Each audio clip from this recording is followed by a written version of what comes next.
for those citizens that don't qualify because of their income for our social housing. So for those citizens, what we're trying to do is increase the number of what we call cost rental housing, which is rented units without the profit built in, where the rent charged on them will be at least 25% below the current market rate. We have a pilot project in train for that. It's taken quite a long time because there's a lot of bureaucracy involved between ourselves and our National Department of Housing. From a social housing perspective, all social housing all people who qualify for social housing, but we can't provide them, are given a housing assistance payment. So they secure private rental accommodation and the state supports them with rent for that. But obviously long term, that's not very viable. We have our own land. We have projects to build on all our own land at the moment, but it's infinite. And we know that we will run out of land in the near future. So we have started a new competitive dialogue tendering process whereby we are asking the market to respond to us. And that would be companies or developers who own private land, but who would be willing to work with us on social housing projects that would deliver for us what we call turnkey units. So they would design, build, and basically hand over the keys to us for social housing. We're hoping we can use that process to increase the number of social housing units. Our government recently increased the subsidy that it gives to local authorities to support affordable purchase and cost rents. So it used to be a subsidy of 50,000 per housing unit, and now it's gone up to 100,000 per housing unit. So we've been able to reduce the cost of affordable purchase homes and reduce the rent for cost rental using that facility. Thank you very much. Thank you. Now get to France in a few minutes. You said in your first intervention that many people are now going to the countryside and to leaving the city. This can means that will be more opportunities in the center of the cities of the metropolitan area to have more attractive prices in rents, for example. It's a great problem in all the big cities is the people complains about the rents.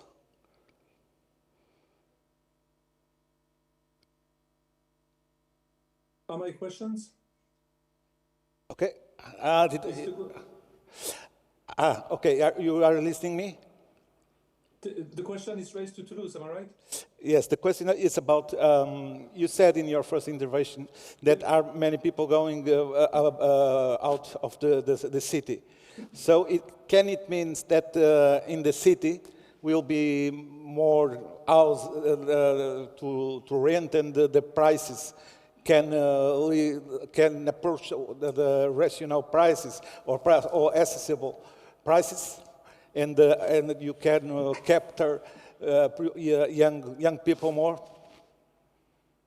Yes, actually, so the changes that I mentioned before is happening presently. So when I mentioned the three items, protection, proximity, and mobility, so we are presently investing a big amount of money, and thanks to the REACT-EU funds, actually for a few tens million euros, we are investing on two items, long-term investments, hydrogen transport, electric mobility, etc. So lodging is, of course, an issue. But so this is on the middle terms and long terms, but we're also working, of course, on the short terms, because in the middle of a crisis, we want not only light the future, but also make the present safer. So this is why in the proximity items we have discussed quite often, and we came up to more than 200 proposals by the citizens themselves to restore the confidence of the people, of the workers, of the companies, on how to best transform our way of life, you know. So ecological transition is an issue, and concrete answers to meet our immediate challenges. So indeed, what we observed so far is not an increase of the rental costs, actually, precisely because we do invest, I would say, smartly, whereas, you know, a way of living is sleeping somewhere in your house, your apartment, is working somewhere else, is shopping and, you know, in a third place, and having its leisure on a fourth place. And the urban organization is presently managing that the four items can happen more or less at the same place. So it's more a reorganization of the city itself and all the interconnections that I mentioned before. So mobility and lodging is, of course, an answer to provide, but it must be managed is the smartest possible way so that these four items in our everyday life are managed properly, you know. So now on the investment on the future, of course, we do invest big amounts of money on health. We have, you know, the Toulouse has the best hospitals in France, actually. It's several years that we are ranked one in terms of hospital on the three items that are academies, research, and industries. So the beauties of the conjunctions of these three items makes Toulouse as quite an attractive city on health, of course, aeronautics and space, but also health, agronomy, digital solutions, etc. So investment is important. Something that has been accelerated as well, thanks to the crisis, it's horrible to say that, thanks to the crisis, it's the better interconnections as ever between the European funds, the national funds, the regional funds, and the local metropolitan funds. So we have been more than ever before working together to make everything that I just mentioned happen properly. Okay, thank you very much. Let's accelerate a little now, and I go to Finland again. Let's think in open public spaces. Do you think the region will have new spaces, thinking after the pandemic, with the worry of as the distance, a different design? Yeah, actually, I think that the paradigm of the city planning and municipal planning is changing, and there was somebody telling about this diminishing the size of the offices and so on. Actually, I think during the COVID crisis, Finland has the biggest amount of the people working, teleworking or working at home, and the situation will not return as normal before. Especially us middle-class people are can easily work anywhere. So there's there's happening the real change in the working life.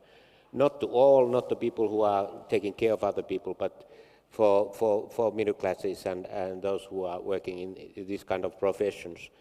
And this means that there is less need for transport because you don't daily go to the working place. This means that you don't need that much space. And I think that probably more important, we should raise more the question of how the suburbs and neighborhoods are living.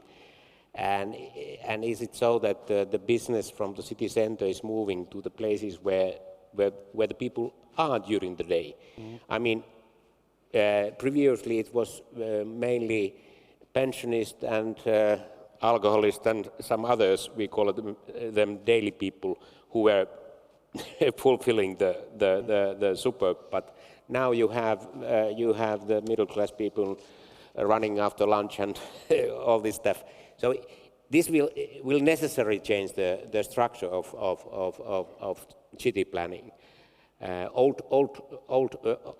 old doctrines are not anymore relevant.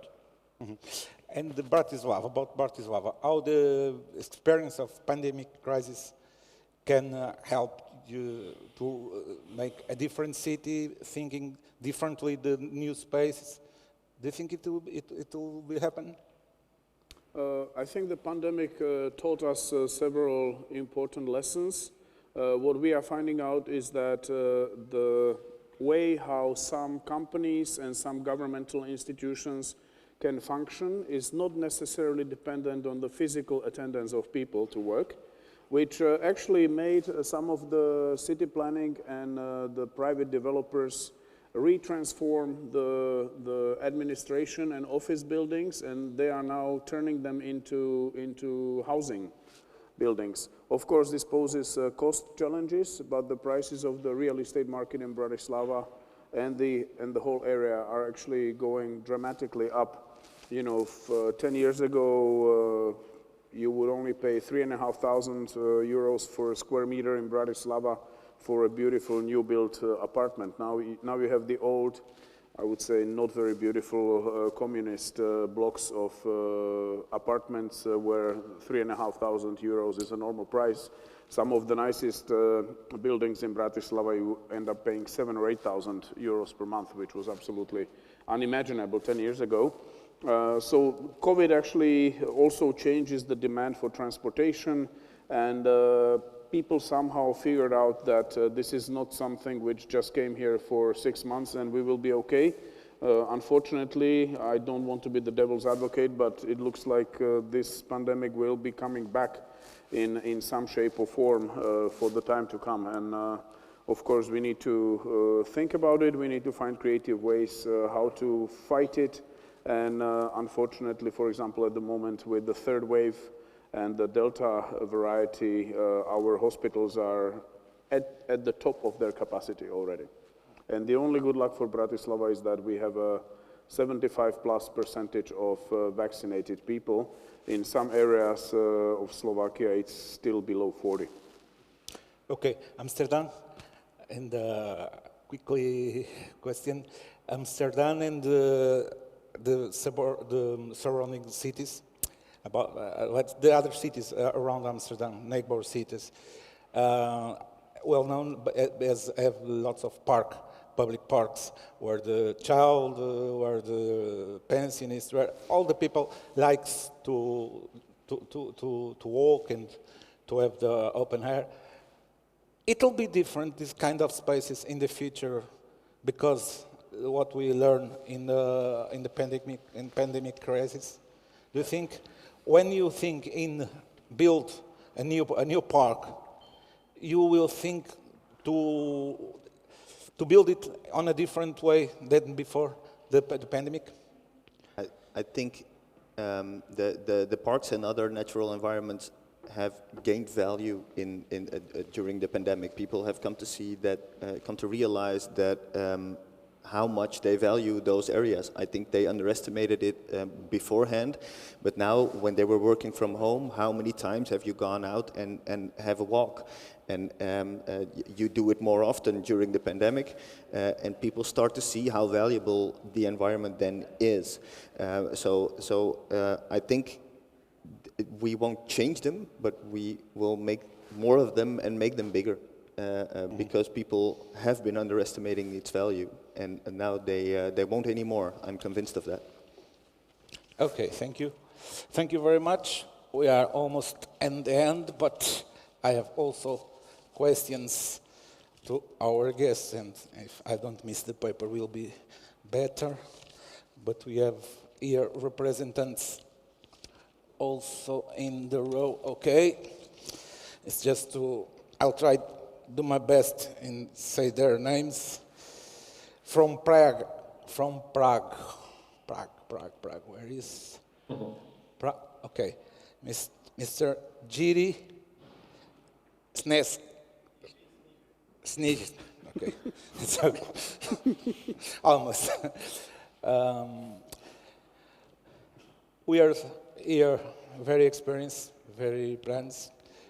Prague, as Amsterdam maybe, is one of the cities, one of the more visited cities in Europe. It's an amazing city, and all the region is amazing place, certainly to visit. I did it several times, and I always appreciate it so much. So, what your experience, what the pandemic crisis, what signs give to you, and what can different we can have in Prague and this region in the future? Thank you for a question. I think that we are all facing the American dream of a house in a suburbia with white fence and golden retriever in the garden. And I think the pandemic, as Mr. from Amsterdam said to us that spatial planning of suburban area is very key part, and we have to think about the space and preserve green areas as places where we can rest, and it's key that we have strong access to the internet and we can work from home. That's the lesson that pandemic learns us. Okay. And from Prague, not so far away, Wrocław, Matrix. Yes, here. Here? Oh, Okay. In the back. Yeah. Mr. Jakub Mazur. Yes, Jakub Mazur. Jakub. Matrix and Wrocław city in Poland, so capital of region Lower Silesia. Eduardo, thank you for invitation, and it's a great honor to be here and represent also Matrix, so the network of metropolitan regions and areas in Europe. Let me share with you some kind of reflection, because during last, let's say, year, we were discussing with many cities and authorities of metro regions redefinition of development, redefinition of our goals. And it reflects that we all are looking for some kind, not only because of COVID, but it speed up, accelerate these processes. We are looking for some kind of quasi self-sufficiency, so some kind of being independent in terms of demography, economic, also public transportation. And according to this, we try to redefine the role of our cities, the role of our regions. And it reflects directly in strategic documentation that we produce, or we are trying to achieve and maybe rethink our model of ruling the city. So now the fundamental question for, let's say, European metropolitan regions, but also cities as rulers, we are trying to find the new balance for next 30 years between push and pull, between what is participation of our inhabitants and what is our role of being strong leaders, especially during the crisis. So it is divided between some kind of different political, let's say, areas. It's different in the south and north. It's different in Helsinki or Amsterdam than in, let's say, Athens or Lisbon even. But we are all very similar in some kind of approach to make those changes real.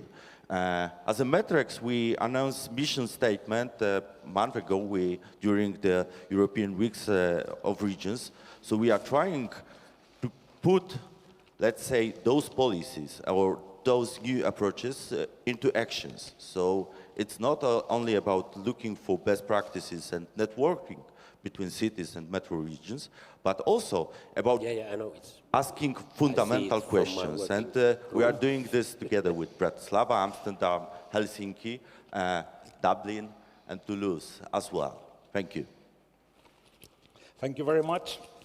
And I think we all have an idea now what the new cities will be planning, will be different, and we can't wait for see these changes. Let me thank you all. Special thank you to Aaron and friends who cannot be here, but it was very kind and was very good have your participation, and to the others. And once again, I apologize for my English. Thank you. Thank you. Thank you.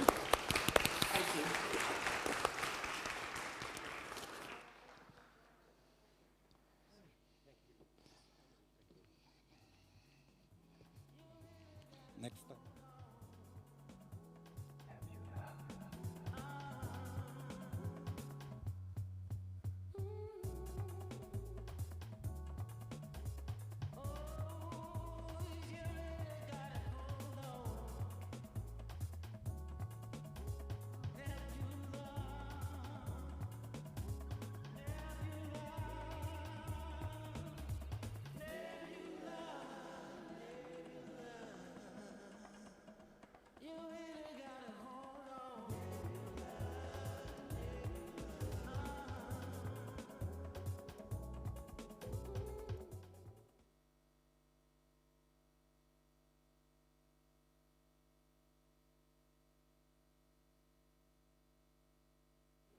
Now? Yeah. We are taking some notes, journalists, you know, backstage. So we will move on in this forum to talk a little bit about transport, one of the sectors that were in the hardest by coronavirus pandemic. Mass urban logistics and green deliveries, tourism, new mobility services, shared mobility, city information platforms, e-governance, and other emergency solutions, and more present in our life. So the next topic debate will be about this subject. But I would like to transmit to the organization the need to bring the headphones for translations and to prepare everything to next point.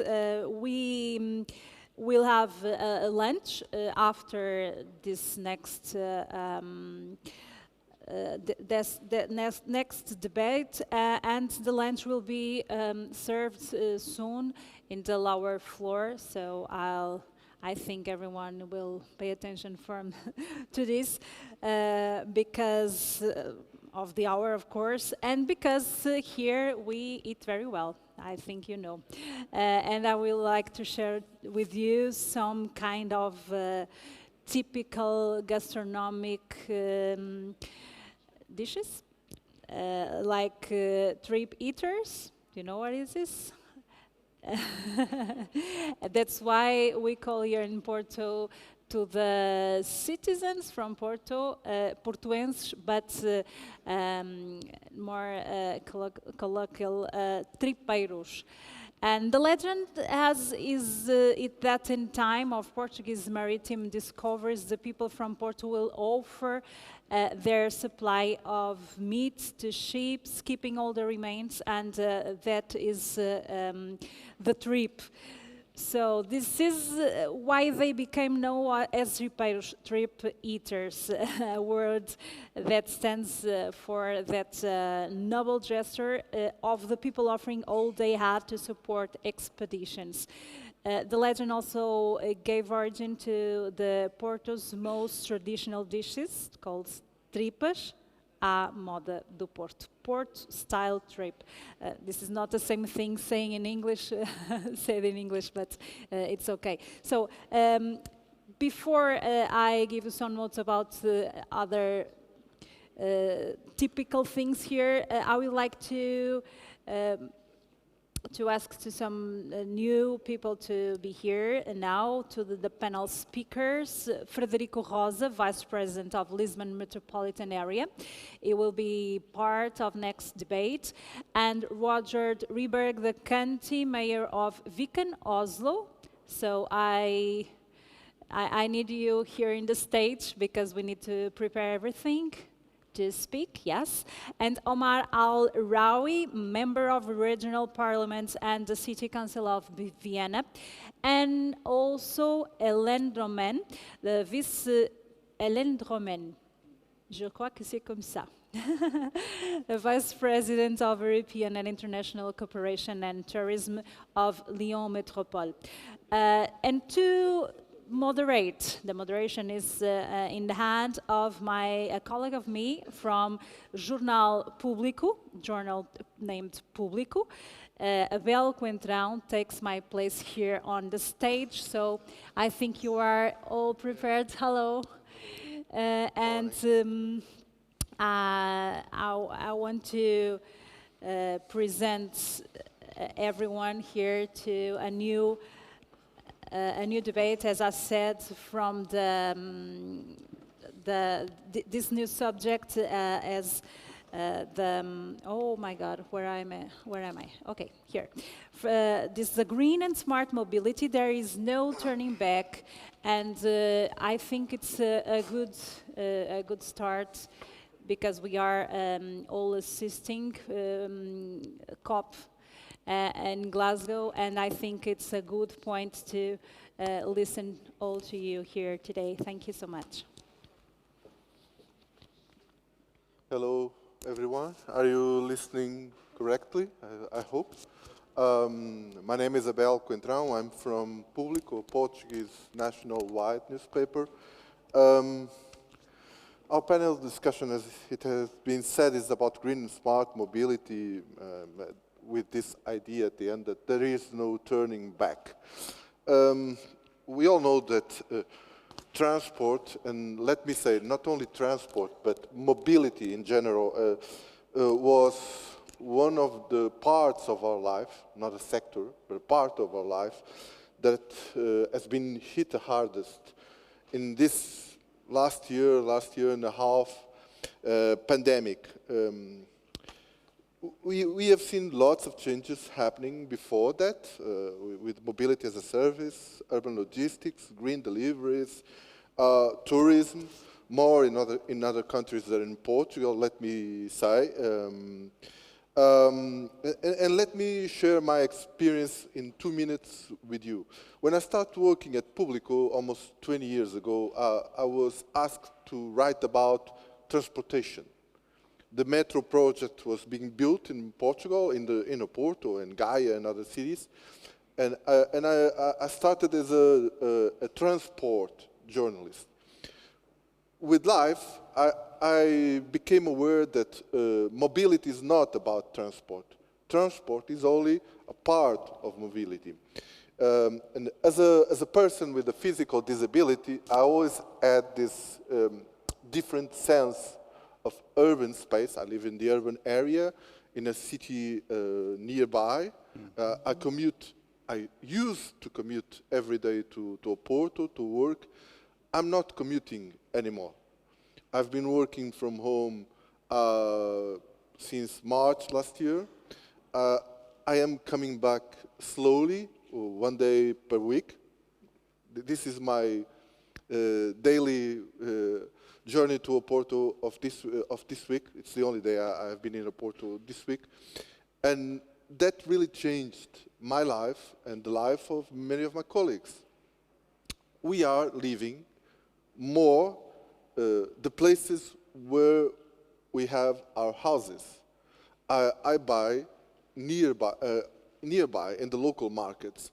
I didn't do that 1 year ago or in the beginning of 2020. So lots of things are changing here, as in the metropolitan areas we have here with us. And the question will be, obviously, from these changes, there are part of it connected with the pandemics. What are the changes that will remain? What are the changes that we should nurture?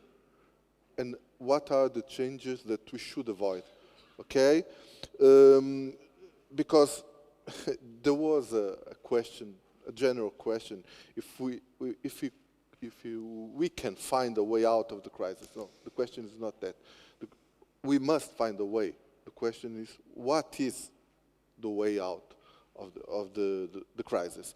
I have with me Federico Rosa, Vice President of Lisbon Metropolitan Area, Roger Ribert, County Mayor of Viken, that includes Oslo.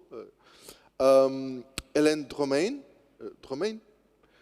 Vice President for European and International Cooperation and Tourism of Lyon Metropolis. Hélène is going to speak in French, so if you don't understand French, you must pick up your headphones to hear the translation if you want. And also we have with us Omar Al-Rawi, member of the regional parliament and of the city council of Vienna, Austria. So it's not only my example, but pandemics really changed the mobility patterns of people living in cities and metropolitan areas in your countries also, I presume. What I want you to tell us is, from the experience of your territory, what was the main challenge posed by these hard times, and what can be expected to remain as a trend, if there is one? Okay, let us start with Omar at the end of the row. Yeah, thank you. They're hearing me? Yes. Thank you for the question. Well, the most challenge that happened, you mentioned in your introduction a very beautiful thing. Rural areas coming to the city, going back. I think one of the big problems, Vienna as a city and as a state, everything around is outside another state. We have the problem of the taxation. So Vienna provides 250,000 jobs a day. The people come to Vienna for the cultural reason, they come for their hospitals, they come for the treatment, they come for the studies, and then they're not living in the city. That's one of the problems. And you mentioned that you are not commuting anymore. One of the challenges that we saw that the public transportation is now used for leisure and not for commuting. So this is really a big challenge. So challenge is the trends that the challenge that how we are we going to retain trust in public transportation. People are afraid. We are talking about social distancing, wearing a mask, and then you are sitting in this public transportation. Is it safe? Is it not safe? So we saw that we got a big drop in the usage, but we have already recovered. Now in Vienna, we are about 80% of the people using the public transportation they used to have before the crisis. We have, just say, normally in a year we have 1 billion travelers using it, and now, so think what is 80%. I think one of the challenges is the distribution of public streets. We noticed that a lot of people started to walk, start to cycle. Yeah. So we need to build those things. I think in the terms of urban planning, one of the big problems is how people started to use the open space to meet outside, to communicate outside, to sit outside. So we have to try to, there's a lot of space that is used by cars, by the streets, and we have to reshift them, to increase the green areas, to reduce places with trees. And I think that one of the things that will stay is usage of home office is going to remain. The question is at what level? The increase of leisure trips instead of commuting is one of the trends, and one of the challenges what we notice is the increase of home delivery and e-commerce. So that. Do you have a problem with that already? Some cities are facing an increase of traffic because of home delivery. Yeah, that's why one of the things that when we call of challenges and how to reduce it is trying to implement new measures, how to use the logistics of delivery, trying to have spots where the people can go and collect this, and at the same time it's a challenge for the economy and for the shops, because when we talk about the 15 minutes and trying to help all these city of short distances that somebody goes to buy, and the restaurants, trying to help them also. So also to help and the local economy and the production in the city. So these are the trends and the challenges that we saw of the things. We were all the time talking about resilient cities. Are we prepared for a big crisis? Could you see that? We noticed that it's possible. Vienna has, thanks God, more than 50% green spaces, but these green spaces are not everywhere 50%. Some of the districts have not a high green area. So we noticed that people use the public transportation also to travel, to have leisure, and to enjoy the place. I think all these trends are really interesting to see, and I think one of the things that we have to learn is it necessary that everybody starts at 7 o'clock to work? Must all the schools start at 7:30? Could it maybe be better to try to make a flexible starting and ending time of working so that we could maybe... We did that, at least in some parts of the country, and with some jobs, changing the time each person would enter the work. So, in your opinion, we could think of it as a long-time measure. But even in some companies, I worked in a company for a long time. They were not ready to talk about home office. Now it's not a discussion anymore.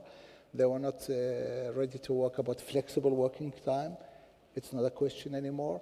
And I think many saw that the possibility how to deal with the home office and with all these things is perfect. But in my opinion also, it's very important that we don't lose the social contacts and we don't lose the urbanity in living in a city. That makes a city livable, the urbanity to meet, to communicate, to see each other. We had at the beginning to see that many people from the rural area were moving to Vienna, and now we see that all or many are going back. And to find the balance, I think, is one of the biggest challenges. Okay. Let us hear from Hélène right now. I think you are all prepared with hearings if you need so.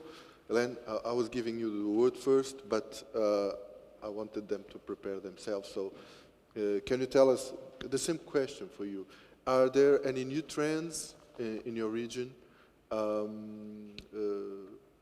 generated by the pandemics that are going to maintain, do you think? Yes, so effectively I will speak in French. You offered me the opportunity to have a translation, and it's more comfortable for me, maybe for your ears too. So I will continue in French. Effectivement, comme la ville de Vienne, nous avons observé exactement le même phénomène, une baisse de l'utilisation des transports en commun lors de la crise Covid en 2020. Nous avons réagi en mettant en place, dès la sortie du premier confinement, un grand nombre de nouvelles pistes cyclables, parce que nous craignions que le report de la baisse du transport en commun se fasse sur le trafic automobile. Et donc, ça aurait créé évidemment une congestion très importante. Donc, la réaction a été de mettre en place des pistes provisoires. Donc ça, c'était en avril-mai 2020. Et ces installations, depuis, la plupart du temps, été pérennisées. Je dois vous préciser qu'il s'est passé une chose importante, c'est qu'en juin, il y a eu des élections municipales en France, et la ville et la métropole de Lyon sont maintenant dirigées par des écologistes.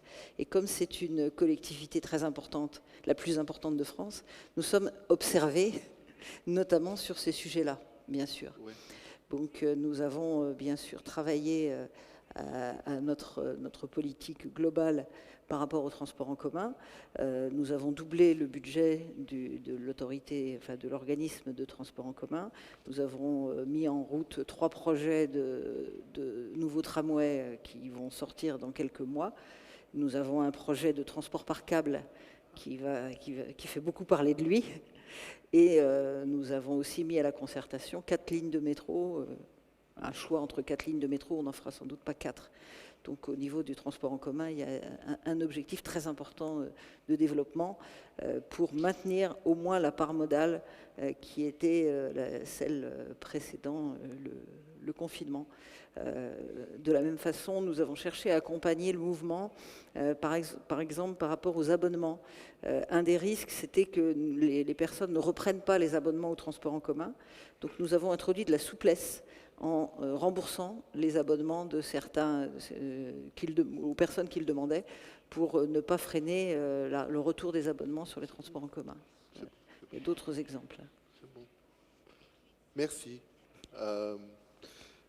Now we can come back to Portugal. Federico is from Barreiro, south from Lisbon, on the other side of the river Tagus.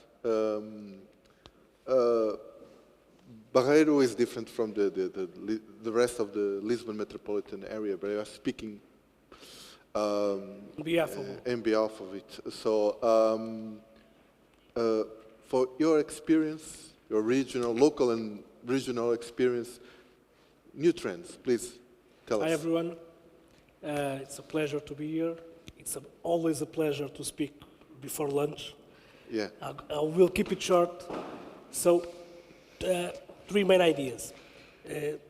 Transport infrastructure, always, historically, it's a concentric infrastructure. It drives people through the center. And we, in the past years, with the boom of the tourism in Lisbon, all over the country, but in Lisbon, we saw a first trend, that is an eccentric flood of inhabitants that get away from the center of the cities and go to the suburban areas. Of course, if you have an infrastructure that is made through the center, it's going to create a lot of bottlenecks. Then came the pandemics. And the pandemics brought to us, as you described perfectly, the office away from the office.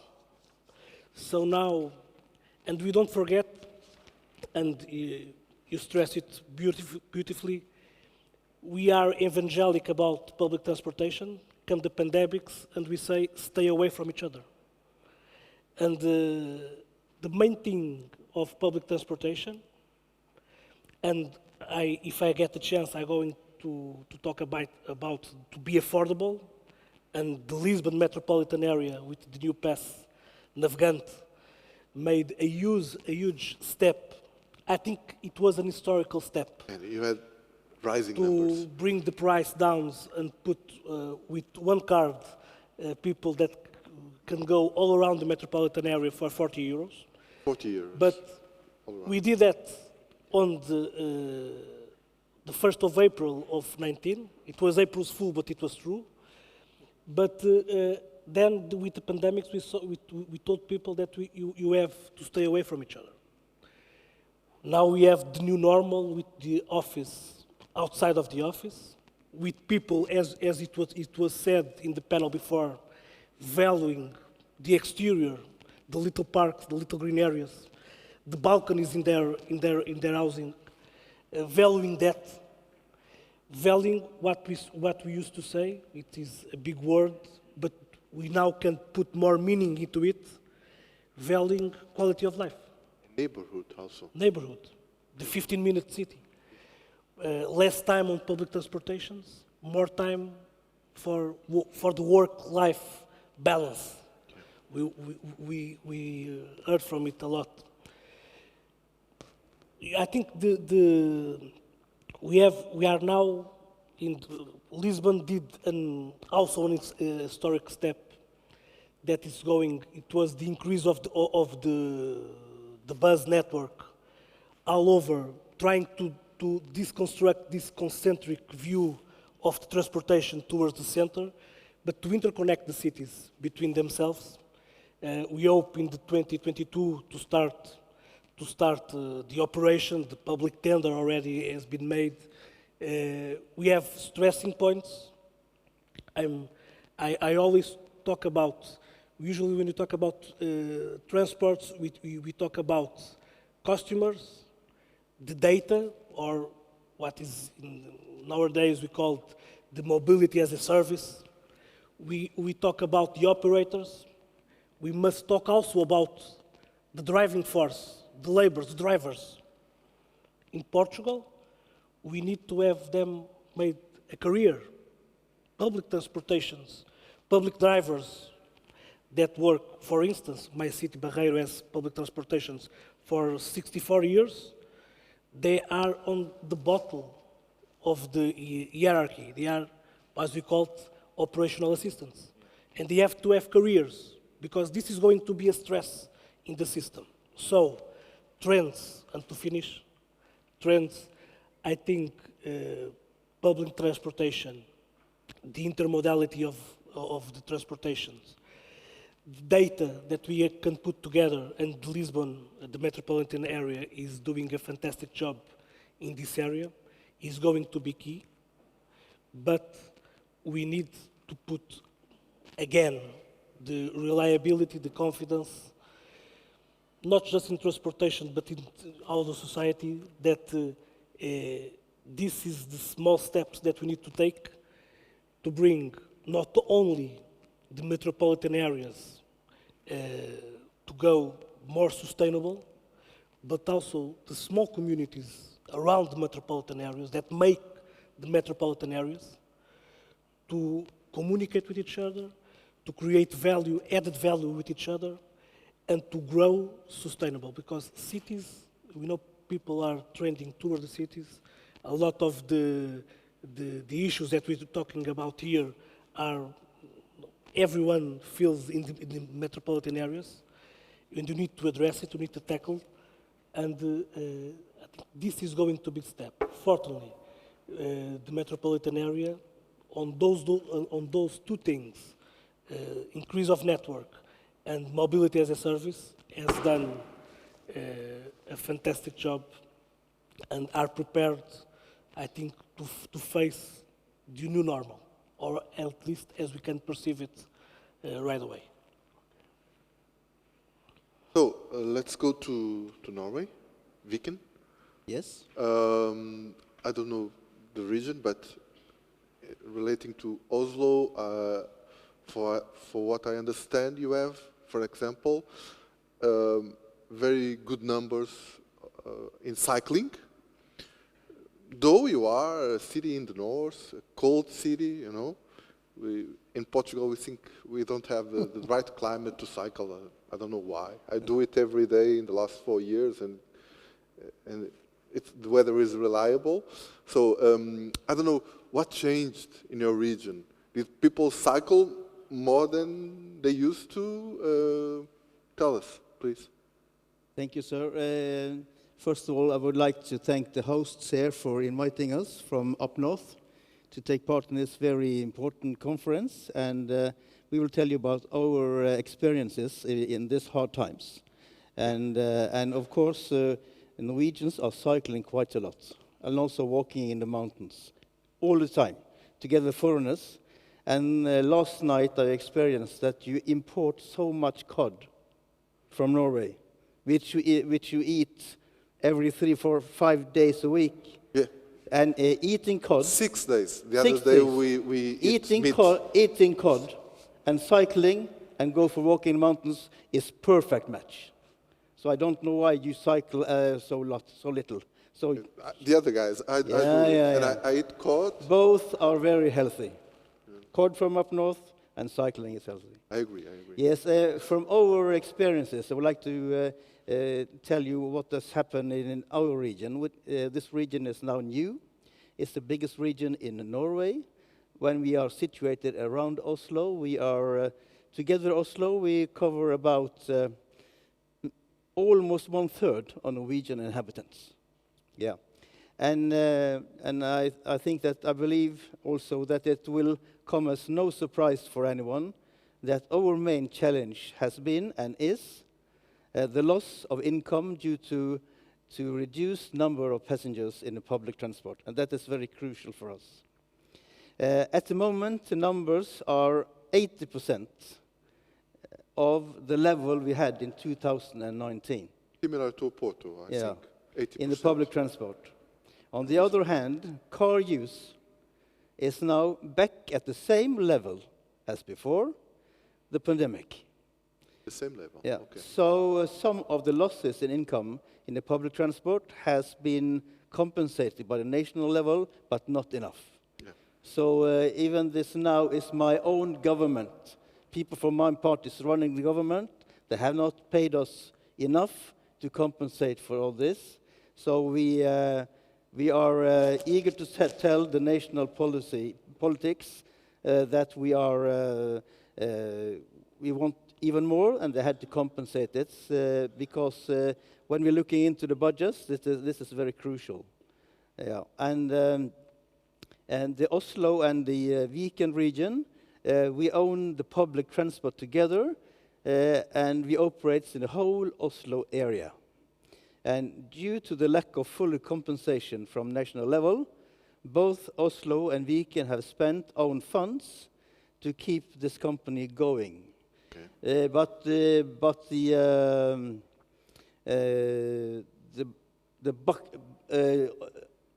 There are more. We have more funds in the back, but we won't use everything on this. And that is the main challenge to us every day in the political discussions as well. Still cycling. We're still cycling. Still walking in the mountains. But this lack of money is very special at these days. But we do, of course, realize that we cannot, over time, have a public transport system dimension for more passengers than we really have. Yeah. But we had hoped for more national funding, of course, like we had in 2019. We would like to have that amount in 2022 as well. But we also have to monitor the situation. And now it's like people having their more home offices, and it is accepted. But maybe in the future, where you could have your home offices on Monday and Fridays, and go to your colleagues the rest of the week. But all the students, they have to go to schools, universities, and things like it. So how do we make a sustainable situation with the public transport due to labor life? So these are the things we are now discussing rather heavily these days. To sum up, we see a development where people have a more flexible working life, working in different places and more at home. The challenge is to have enough time and resources for planning and operations, so this won't lead to a lower level of use of public transport compared to private cars. A key question to solve is, how can we cope if we end up in situations where people are more home offices? And how will that inflect on the whole working day every week for our inhabitants?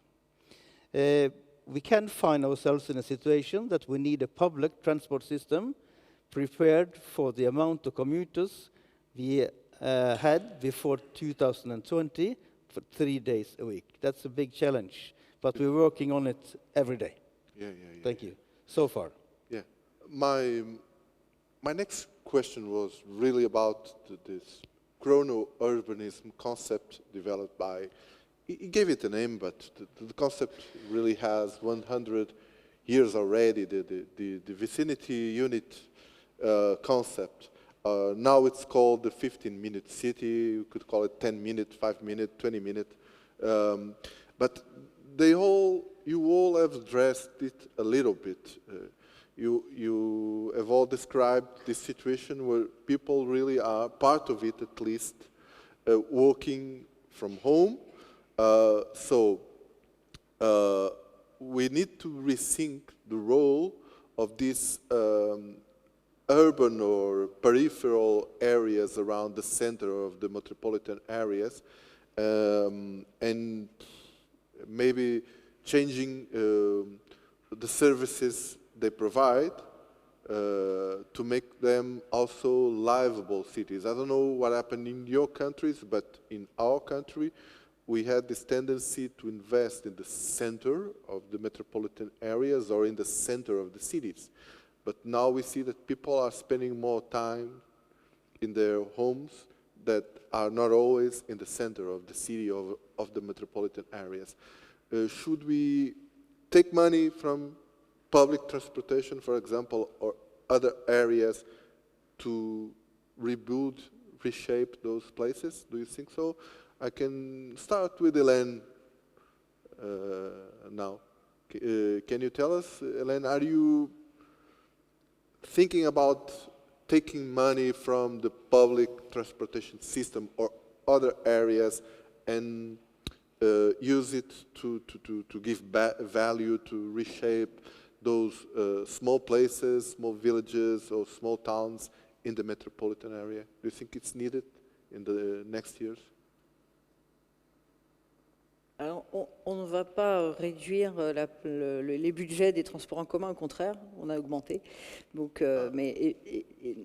et on a toujours besoin d'améliorer, y compris au centre-ville. Mais c'est vrai que les investissements en transports en commun qui sont prévus dans les années à venir vont plutôt concerner des lignes périphériques, de périphérie à périphérie, de banlieue à banlieue.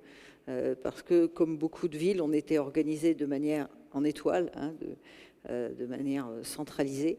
Et il y a beaucoup de déplacements qui se font de banlieue à banlieue, qui se font en voiture. Donc, pouvoir offrir une alternative transport en commun de ces déplacements-là fait partie des investissements que nous avons prévus à très court terme.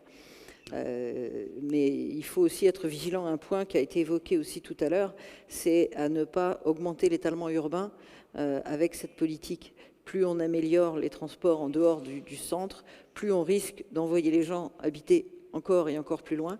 Donc ça demande une réflexion globale sur l'aménagement de la ville, sur les services. Vous parliez effectivement de villes de 15 minutes. Disons que si les gens vont habiter plus loin du centre, ça serait bien qu'ils travaillent également plus loin du centre et qu'ils trouvent les loisirs et toute l'offre également à cet endroit-là. Donc c'est un ensemble, une vision d'ensemble de l'urbanisme qui ne va pas se changer en quelques mois, mais qui doit se planifier, et nous travaillons beaucoup là-dessus, également pour attirer les entreprises, plus seulement au centre des villes, mais dans d'autres plus petites villes ou sur les périphéries. C'est bien ça, c'est bien. Portugal, Lisboa, anything about this? Some question. I think, the 15-minute cities or whatever you can call it, it's going to, I don't know, it is back to basics, but it is sense of neighborhood. But yeah. Let me stress it, we cannot take money from public transportation. I think we need to increase it. Okay. We need to increase it to create more ways to have public transportation almost as a commodity, affordable, easy to get anywhere, and easy for every customer, every habitant, every resident to going to dislocate himself or herself through everywhere. I think the issue that we are going to face, and it's not easy to have a long-term view on the short-term event, because the pandemics happened still here. 2 years. It's still here, and we are trying to figure out the next 100 years based on what we are living now. So I think we have a lot of clues. We have a lot of things that were happening, and the pandemics were an accelerator. The IT, the digitalization of a lot of tools that we have, and I think the 15-minute cities, it's going to be a back to basics, a redefinition of the neighborhoods, but with all of these kind of things that we are talking about. Maintaining the connectivity between the larger places, but do not to create, and it's important, a dual city between the city, the center and the suburban, to interconnect, because you cannot forget that although the metropolitan areas and Lisbon is seen as a rich area in Portugal, is in the metropolitan areas. You have most Sorry for my inequalities. English. Yep. That you have a lot of asymmetries, social asymmetries, inequalities in there. And this can be an opportunity to tackle them, to make them even. We cannot treat as the same thing they are different. And I think in this long-term view on the short-term event, but it's going to redefine the way that we are looking to planning, to cities, and also, of course, to transportations. I think this probably an opportunity also to tackle these asymmetries that you have in the metropolitan areas, that are a lot. Let's go up to Norway. Viken. Yes, please. At about the same subject about this 50-minute cities, the chrono-urbanism, which is called. I must say the weekend has a political aim, together with Oslo, in cooperation with our urban municipalities around the capital, build sustainable and living urban areas. We're working with that as well. And not only in the center of Oslo, this is exactly to remove the pressure on public transport and save travel time for the inhabitants. And this will also have a positive climate effect. We are quite sure about it. And there are CO2 emissions from all forms of transport. And I would like to say and underline that as a part of this strategy and to exchange with partners with similar aims, Viken is lead partner now of the Interreg Europe project called the Smart Edge. Smart Edge. We are, yeah. And Smart Edge will address the potential for greenhouse gas emission reductions that lie in the development of smaller cities within the metropolitan areas. Edge cities, I would like to emphasize, are an integral part of an existing metropolitan fabric. Difficult words.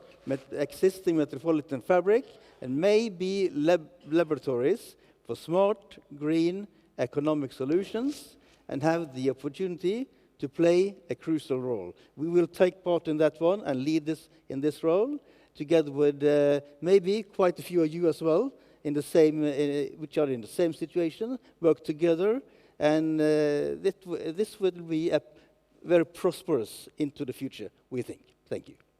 I hope so, I hope so. Omar, and in Vienna, what can you tell us about this in Vienna? Yeah, well, I want to emphasize that we had already, since years, had the concept of the city of short distances, called Stadt der kurzen Wege. So it's very similar to this concept of 15 minutes. So that's mean in our all urban planning projects, the social infrastructure, the schools, everything, if it's possible, even the working space should be there. And by 2020, we saw that less than 5 kilometers mobility in the city of Vienna, 74% are in this category. Less than 5 kilometers, and from this 74%, 60% of them are walking or cycling. I was also amazed because we're also not such a good cycling city like the north. We would like to be that. We're like so between Porto and the north places, and the individual motorizing the cars it plays in Vienna. We have the model split. It's about 27%. 27. Yeah, and in the metropolitan area. No, in the Vienna. In the Vienna. Okay. And our goal is to reduce it to 20%.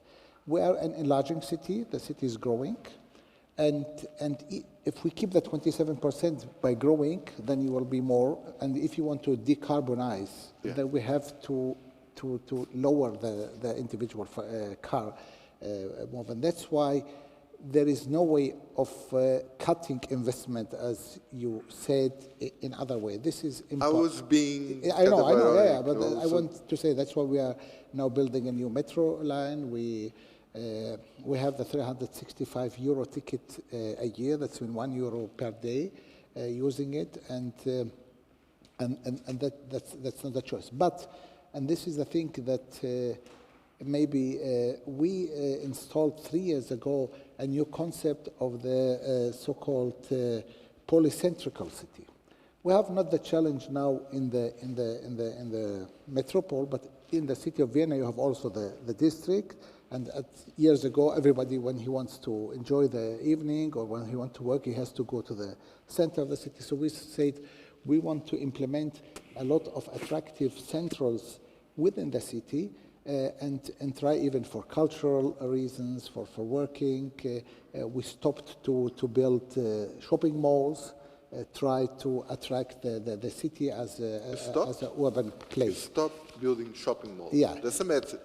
That's a message. Yeah. We're still building them and really to reduce, they were there, but because they killed a lot of the economy inside the city. I think this is very important. I also want to say something, and it's very important. We say it now. We call it, in the case of decarbonization and in the case of reduced CO, it's better to have a density living priority than to spread outside the metropolitan. So we call it in German also the Speckgürtel, that is the fat that is around the stomach, because you see in Vienna, for example, we have a ceiling the earth is about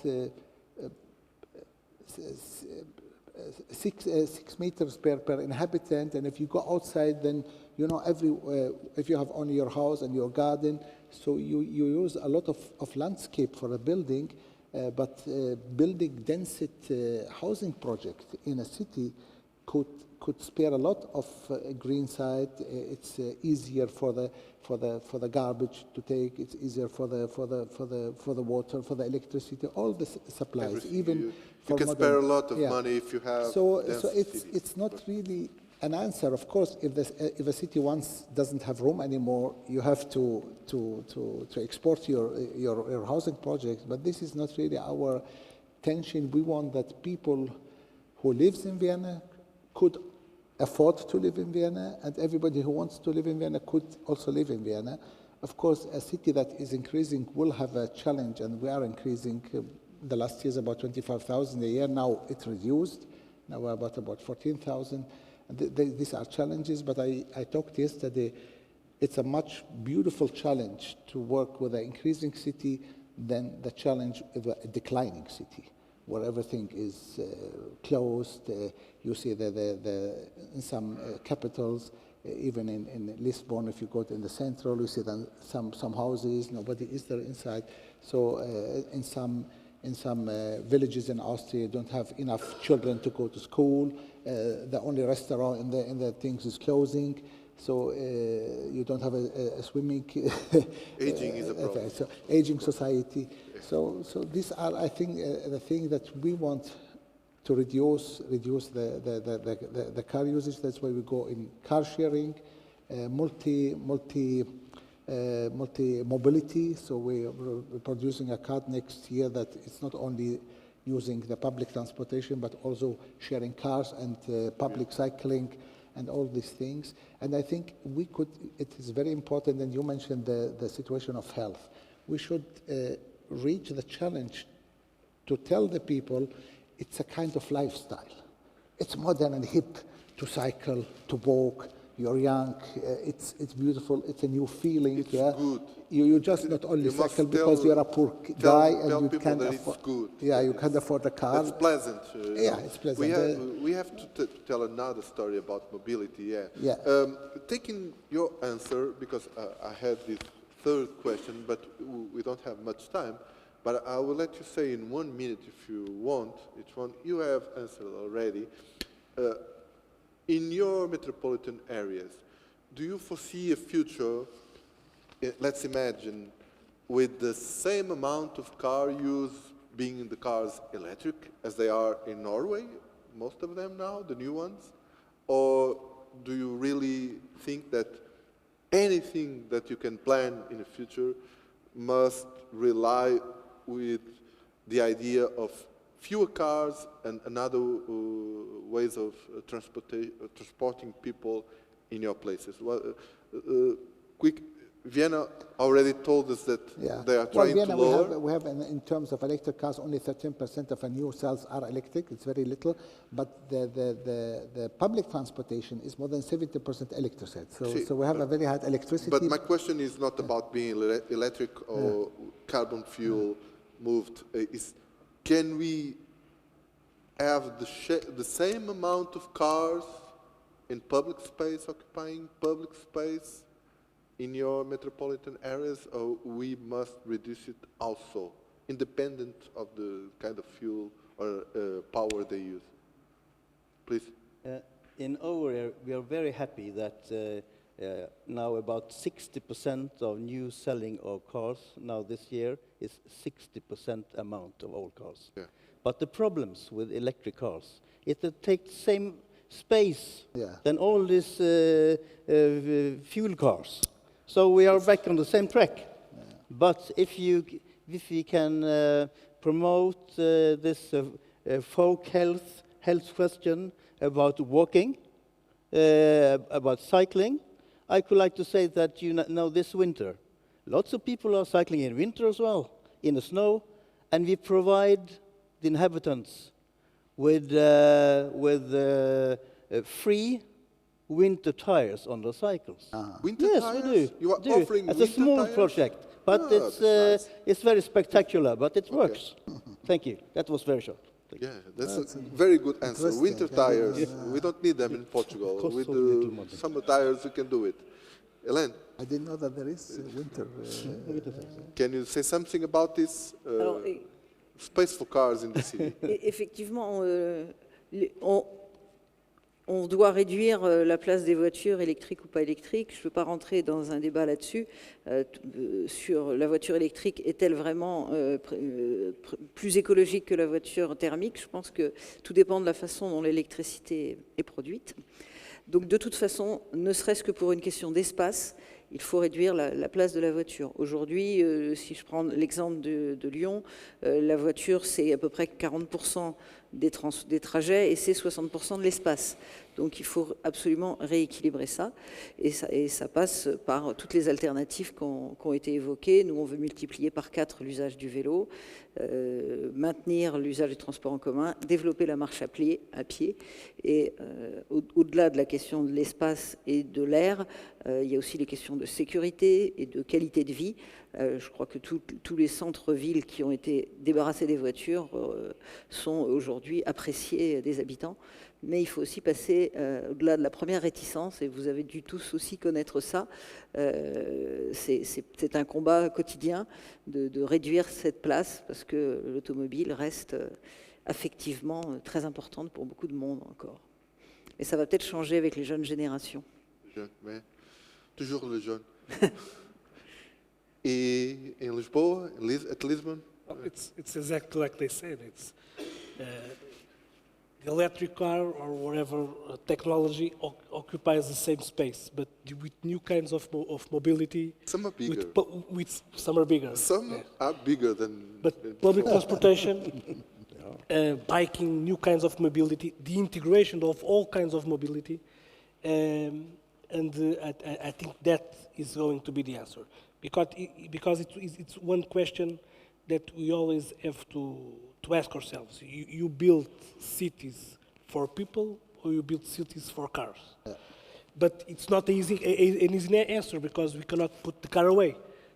But we have to make this transition, and I think we have it in place to do it. Well, we have also the e-bikes. Yeah? So the e-bikes. We didn't talk about that. Make it easier, even for a person with a disability like me. I started with an e-bike, and now I ride a regular bike because I can. I really can. And most of you can also, I imagine, not speaking to the Dutch people in the room, because they are born doing it. So we ended our short but very interesting conversation.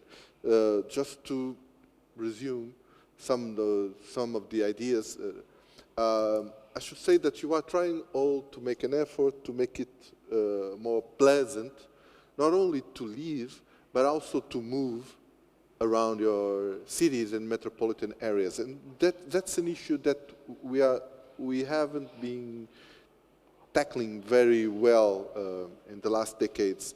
There are several studies that show us that mobility has been treated like a disutility or an inutility, if you want to.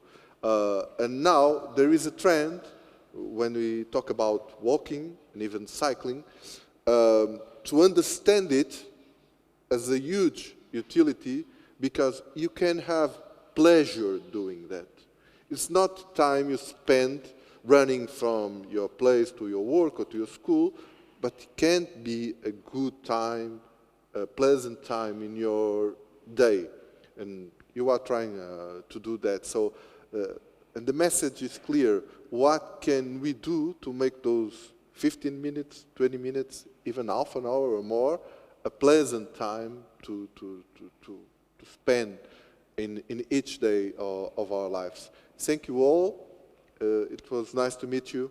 We'll see you around at lunch. I don't know if they have cod. I hope so, because I love it. Let's see it.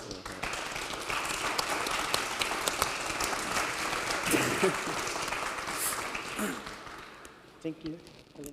Very nice. Prazer. Prazer também. Boa entrevista.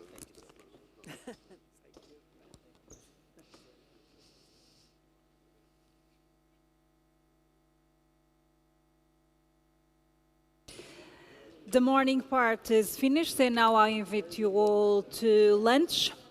The break shall resume at 2:30 here in the room.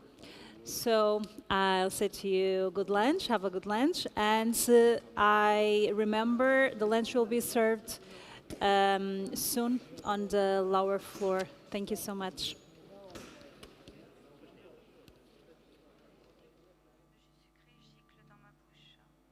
Je bois une gorgée de café noir, comme le soleil. Je regarde la mer, je prends mon café, il est encore chaud. Je mords dans l'orange, le jus sucré gicle dans ma bouche. Je bois une gorgée de café noir, comme le soleil. Je regarde la mer. Tu me